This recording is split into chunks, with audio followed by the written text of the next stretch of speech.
ท่านรองนายกรัฐมนตรีกระทรวงการต่างประเทศได้พบปะสองฝ่ายกับรัฐมนตรีต่างประเทศรัสเซีย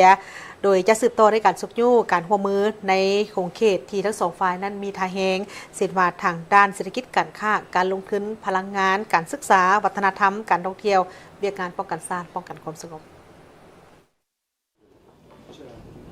ในวันที่21กรกฎาคม 2026 ในโอกาสที่เข้าร่วมกองประชุมรัฐมนตรีต่างประเทศอาเซียนครั้งที่ 59 และบรรดากองประชุมปิ่นอ้อมที่นครหลวงมะนิลาสาธารณรัฐฟิลิปปินส์ท่านท้องสวรรค์พรหมวิหารรองนายกรัฐมนตรีกระทรวงการต่างประเทศแห่งสาธารณรัฐประชาธิปไตยประชาชนลาวได้พบปะสองฝ่ายกับท่านเซอร์เกย์ลาวารอฟรัฐมนตรีกระทรวงการต่างประเทศแห่งสหพันธ์รัสเซียในการพบปะสองฝ่ายได้แสดงความปิติยินดีและตีราคาสูงต่อการพบปะอย่างเป็นประจำในโอกาสที่เข้าร่วมกองประชุมภาคพื้นและสากลได้กลายเป็นประเพณีที่ปฏิบัติที่สำคัญในการหัดแน่นสายผูกพันมิตรภาพอันเป็นมูลเชื่อความเสื่อใจและการเพิ่มทวีการร่วมมือบนพื้นฐานคู่ร่วมมือยุทธศาสตร์ลาวรัสเซีย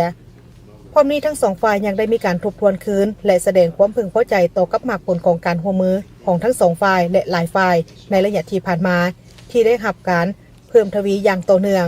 พร้อมทั้งเห็นดีเป็นเอกภาพที่จะสืบต่อสุกยู่การร่วมมือในบรรดาคงเขตที่สองฝ่ายมีทางแหงให้ปรากฏผลเป็นรูปธรรมยิ่งขึ้นเป็นต้นแมนด้านเศรษฐกิจการค้าการลงทุนพลังงานการศึกษาวัฒนธรรมการท่องเที่ยวเรียกงานป้องกันชาติป้องกันความสงบและคงเขตอื่นๆเพื่อผลประโยชน์ร่วมกันของประชาชนสองชาติลาวรัสเซีย